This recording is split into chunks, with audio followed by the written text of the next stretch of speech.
On September 12, 1952, 7 people climbed a dark hillside in Flatwoods, West Virginia. They were looking for what they believed was a crashed aircraft. And minutes later, a 17-year-old National Guardsman screamed, dropped his flashlight, and ran for his life. The others ran with him. One of the boys urinated in his pants. The dog ran back with its tail between its legs. You've probably seen the image that came from that night. The green spade-headed creature on T-shirts, on giant chairs, in museum gift shops, the Flatwoods Monster.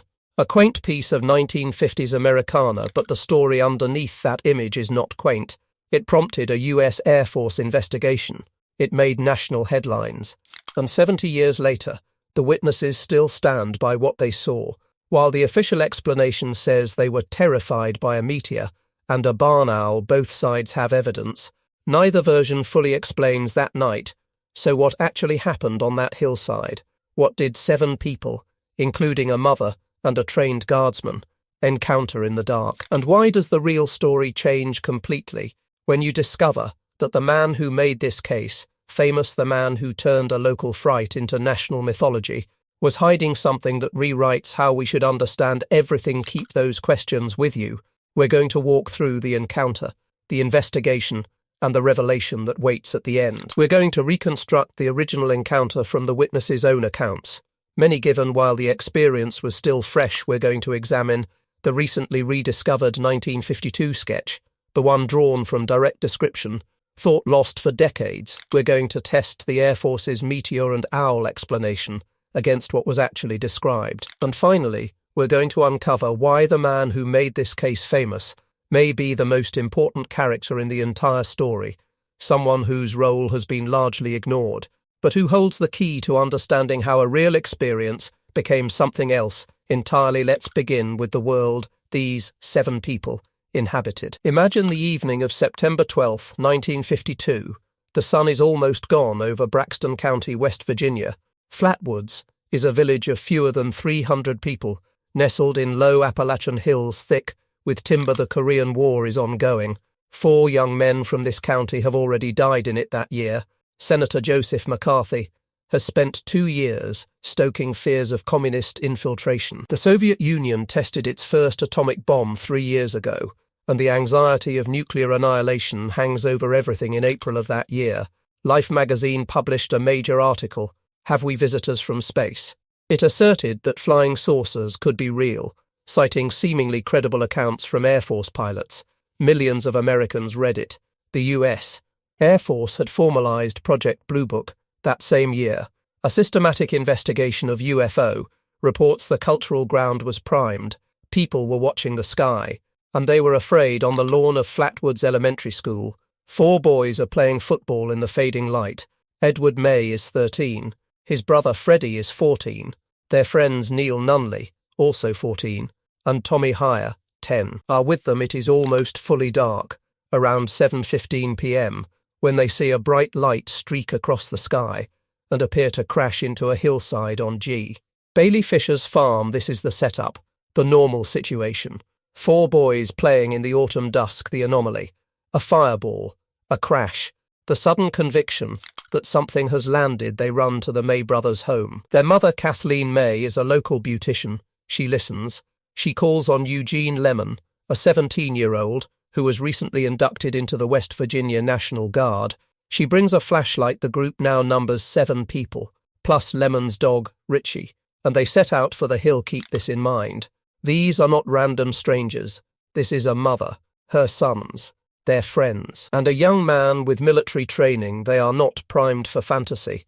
They are going to investigate what they believe is an aircraft crash. The sheriff and a deputy are already out that night, responding to reports of a plane down. Now picture the crest of the hill, beyond it a pulsing red light. To their left, suddenly 2 powerful light beams pierce the darkness. Gene Lemon aims his flashlight in that direction, and what the light reveals, according to the group's description, is a towering figure, 10 feet tall some said, 12 feet in another account, 4 feet wide, a head shaped like the ace of spades or a pointed hood, a round red face surrounded by that spade-shaped form, the body dark, seemingly colourless, though some would later call it green. Kathleen May reported draped like folds below the waist, like a dark metal dress, hands twisted and clawed, eyes that glowed an eerie orange, and it appeared to levitate off the ground. A strange, sickening mist hung in the air. The creature hissed, and then it glided toward them. Lemon screamed. He fell backward, dropping his flashlight. Everyone ran. The dog ran back, with tail between legs. One of the boys, according to a local resident, who knew them all, urinated in his pants. The terror was immediate, visceral, and total, but here is the first complication. The sheriff and deputy searching the same hill that night found nothing. No creature, no craft, no physical trace of anything anomalous. They were investigating a reported aeroplane crash, and they saw, heard, and smelled nothing unusual. So what happened in those few minutes? Was something there and gone? Was it never there at all? And why did the experience leave physical marks on the witnesses? The next morning, A.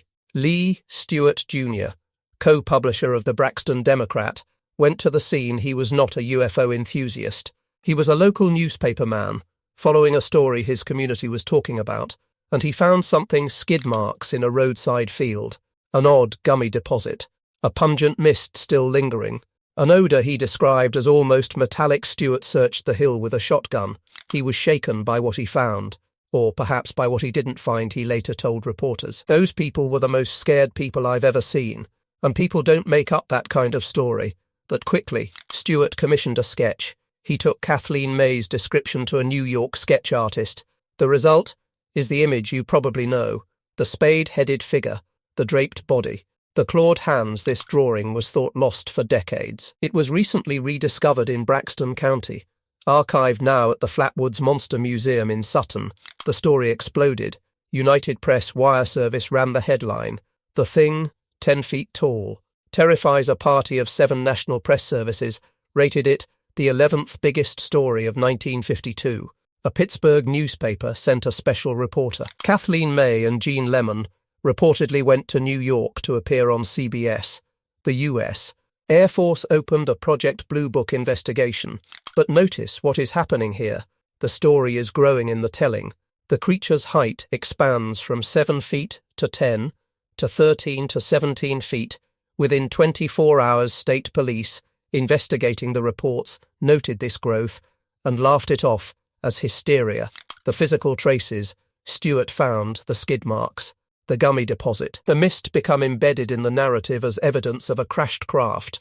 And now a figure enters who will transform this local fright into national mythology: Gray Barker. Braxton County native, UFO writer, he arrives, interviews witnesses, and writes about Flatwoods for Fate magazine. His article catapults him into UFO prominence. He will later introduce the Men in Black mythology. He will become one of the most influential figures in 20th century UFO culture. Remember this name, Gray Barker. We will return to him, because Barker is not what he appears to be, and his role in this story is the key to understanding why the Flatwoods Monster became what it became. Before we examine the official investigation, 2 more accounts need to be considered. They are weaker than the main event, but they complicate any simple explanation. First, Audra Harper. Before September 12, in the community of Heaters, about 5 miles north of Flatwoods, Harper and a friend were walking through woods when they saw a ball of fire on a hill. When Harper glanced back, the fire had vanished. In its place stood, she reported, the tall, dark silhouette of a man-shaped figure. They ran. This account exists in typewritten form, not contemporaneous publication. Second, George and Edith Snatowski. The day after the Flatwoods incident, September 13th, 1952, the Snatowskis were driving with their 18-month-old son near Strange Creek. About 20 miles south of Flatwoods, their car suddenly died. A foul, sulphurous smell filled the air. A bright light appeared, and they later said, a 10-foot-tall creature hovering in front of their car. The description matched the Flatwoods Monster, except the head was reptilian and bony rather than spade-shaped. The creature dragged its lizard-like hand across the car hood before drifting into the woods. The car restarted once the creature was gone. George Snatowski gave this account to Mail magazine in July 1955. 3 years later, in a men's adventure magazine, not known for rigorous fact-checking, do these strengthen the case? Multiple independent witnesses, similar descriptions. geographic spread, or do they suggest something else? Folklore contagion, where one highly publicized sighting generates copycat reports and embellished memories keep them in mind as possibilities, not confirmations. Their sourcing is weaker than the main event, but they add a layer of strangeness that a simple owl and meteor explanation does not fully address. The US Air Force investigated Flatwoods through Project Blue Book, their systematic study of UFOs that would eventually examine over 12,000 cases. Their conclusion: the light was a meteor, the creature was a barn owl. The case was closed. This conclusion is often presented as more definitive than the surviving records confirm. Project Blue Book archives are incomplete. Many case files were lost or destroyed. The specific Flatwoods file is not among the most complete. The meteor and owl explanation appears to be a composite assessment rather than a detailed case analysis. But in 2000, a much more rigorous skeptical investigation occurred. Joe Nickell, Senior Research Fellow for the Committee for Skeptical Inquiry, visited Flatwoods. Nickell is not an armchair debunker. He is a former stage magician who understands misdirection and perceptual distortion. He is a former Pinkerton private investigator who knows how to work a scene. He holds a PhD in literary investigation and folklore. He has exposed the Shroud of Turin and the miraculous Loretto Chapel staircase. He came to Flatwoods to do the work, and he found things. The meteor that streaked across the eastern United States on September 12, 1952, was widely observed in at least 3 states, Maryland, Pennsylvania, and West Virginia. The crashed appearance is a known optical illusion. Meteors seem to land behind hills because they go out of sight at the horizon. They do not actually land there. The skid marks Stewart found Nickell identified. Their source, a local man named Max Lockard, made them with his 1942 Chevy pickup truck, driving through the field. The gummy deposit, oil leaking from that same truck, the pungent mist, fog settling over the hillside, combined with a type of pungent-smelling grass common to the area. Sheriff's deputies had already identified this. Nickell also found something else. An elderly resident who saw the group at the sheriff's station that night reported that Eugene Lemon was so scared that he was throwing up. The terror was not performative. It was physiological. Nicholl's conclusion: a female barn owl, Tyto alba, protecting her nest. The white heart-shaped face, roughly spade-shaped when inverted. The claws, the hissing screech. The eye shine from the flashlight. The owl was on a branch. The witnesses couldn't see the bottom, making it appear to float. The dress was shadow or body feathers. The size was exaggerated by fear, darkness, and the bird's posture. This is a strong case. It explains the physical traces. It identifies specific verifiable causes. It requires no novel entities. But let me walk you through what the barn owl explanation does not fully resolve. First, the size. A barn owl is 14 to 20 inches tall, with a wingspan of 43 to 47 inches even with shadows, panic and poor lighting. A barn owl does not scale to 10 or 12 feet tall.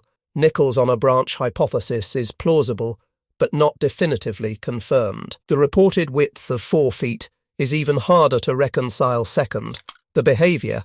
A barn owl's defensive behavior is typically to flee or make warning sounds, not to charge directly at a group of 7 people with flashlights. The gliding description. The movement toward the witnesses is inconsistent with an owl on a branch. Third, the physical symptoms. Multiple witnesses reported throat irritation, nausea, and vomiting, persisting for days. Nickell attributed these to hysteria and extreme fear. But hysteria is a dated and contested diagnostic category. Can extreme fear alone cause days of persistent physical symptoms? The Braxton County website notes as observation, rather than claim that these symptoms are telltale signs of exposure to mustard gas. There is no verified connection to any chemical weapons program at this site, but the symptom pattern remains an open question. Fourth, the consistency. 7 witnesses of varying ages and susceptibilities gave consistent enough descriptions to generate a single sketch. The younger children, 10 years old, would be more susceptible to suggestion. But Eugene Lemon, at 17 with National Guard training, is a difficult case for pure mass suggestion, and Kathleen May, the adult, provided the primary description for the sketch. Fifth, and most important, the witnesses themselves in their late 70s as of 2018, they are still standing by their story. Freddie May. As far as for myself, It doesn't matter to me whether people believe or don't believe. They stopped giving interviews because they were exhausted by them, not because they recanted. So the skeptical case is strong on the physical traces, weaker on the creature description, and the persistent symptoms. The gap remains. If we are being honest about the evidence, the most plausible explanation is a composite. The meteor was real. The barn owl was likely present, or something owl-like was seen. The physical traces had mundane explanations. The cultural priming was intense. The April 1952 Life article, "The Korean War Dead from This County," McCarthyism, the Soviet atomic bomb. A community primed to expect invasion interpreted ambiguous stimuli accordingly. But something else was also present. Mass suggestion and shared expectation can converge similar misperceptions, but they rarely generate such specific, detailed, multi-witness descriptions that persist for decades. The level of terror was genuine and extreme. The physical symptoms, while possibly psychogenic, are not fully explained by that framework. Behavioral psychologist Clay Routledge, interviewed about this case, suggested something deeper. Americans were truly frightened in 1952, made anxious by atomic bombs, and what seemed like a new world made by mad scientists. The Flatwoods story he proposed hit during a moment of cosmic loneliness, the hope that we are part of something bigger, that our insignificance might be relieved by contact with the extraordinary in this reading. The Flatwoods Monster was a communal externalizing of nuclear age anxiety that couldn't otherwise be named. A small Appalachian community, processing the unprocessable, projected its fear onto a hillside and gave it a shape. This is not a complete explanation either, but it captures something the purely physical skeptical case misses: the emotional reality of the encounter, the genuine terror, the way a community's unspoken fears can become visible in a shared moment of crisis. Now the reveal. I promised. Gray Barker made the Flatwoods Monster nationally famous. His Fate magazine article, his subsequent books, his introduction of the Men in Black mythology, which would become embedded in American culture. But Gray Barker, by his own friend's admission, didn't believe. He did the UFO writings cheerfully, and for money, he suspected a hoax, but wrote sensational material. Regardless, the most influential chronicler of the Flatwoods story had a documented pattern of fabrication and admitted financial motivation. This does not debunk the original eyewitnesses. They reported what they saw before Barker ever wrote about it. Their terror was real. Their encounter immediate, but it reveals something essential. The story as most people know it, the crashed flying saucer, the alien monster from space. The Men in Black visits that Barker later added was constructed by someone who treated it as fiction from the start. The real story is not about aliens. It is about what happens to a real, frightening, unexplained experience when it passes through the hands of someone who sees narrative potential and financial opportunity in making it stranger than it was. The witnesses were genuinely terrified. Something genuinely frightened them. But the Flatwoods Monster as a cultural icon, the green spade-headed creature on T-shirts and giant chairs. The museum and the annual convention is partly the invention of a man who never believed it himself. This is the central tragedy of the case. The real experience, whatever it was overwritten by a myth that served its maker's interests more than its witnesses' truth. Let me be direct with you about what we can say with confidence and what we cannot know. On September 12, 1952, 7 people climbed a hillside in Flatwoods, West Virginia, and reported encountering a terrifying entity. Their experience was immediate, visceral, and generated physical symptoms in some witnesses. The U.S. Air Force investigated and concluded meteor and barn owl. A 2000 on-site skeptical investigation by Joe Nickel identified specific mundane causes for the physical traces. The original sketch, commissioned from a New York artist, based on Kathleen May's description, was recently rediscovered. The May brothers, in their late 70s, still stand by their account. Gray Barker, who made the story famous, admitted to friends that he didn't believe it and wrote for money. The Flatwoods Monster has become a significant cultural and economic phenomenon for Braxton County. Unknown the exact nature of what the 7 witnesses saw, whether the specific creature description can be fully explained by a barn owl, even accounting for darkness, panic, and perceptual distortion, whether the persistent physical symptoms can be fully explained by emotional arousal, whether the consistency across 7 witnesses of varying ages suggests something more than shared misperception. Disputed. the Snitowski account as corroboration. It appeared 3 years later in a men's adventure magazine, weaker sourcing than the main event, any claims of subsequent sightings. No documented encounters after the original incidents, the Men in Black visits to Flatwoods, introduced by Gray Barker, a documented fabricator, any chemical weapons or mustard gas connection. Entirely speculative. No verified link. The honest conclusion is that some of what happened in Flatwoods is completely explainable. Some of it genuinely isn't. And the gap between those two categories, where a real experience meets its cultural appropriation, where terror meets myth, where a small Appalachian town's moment of crisis becomes someone else's profitable entertainment, is where this mystery actually lives. So here is what I want to leave you with. The Flatwoods Monster is not an alien. It is not in any simple sense a hoax. It is something more interesting and more unsettling. A genuine human experience that escaped its witnesses' control, passed through the hands of a myth-maker who didn't believe it, and became a legend that now sustains a community's economy and identity. If Gray Barker had never written about Flatwoods, if the story had stayed a local curiosity instead of becoming a national UFO case, would we remember it differently? Would a simple strange creature in the woods have been more honestly investigated than a crashed flying saucer? I think it might have been, and I think the witnesses who stopped talking because they were exhausted by a story that wasn't theirs anymore might agree. If you found this investigation worthwhile, share it with someone who appreciates honest mystery. Subscribe for more cases where the real story lives in the gap between what we're told and what the evidence actually supports.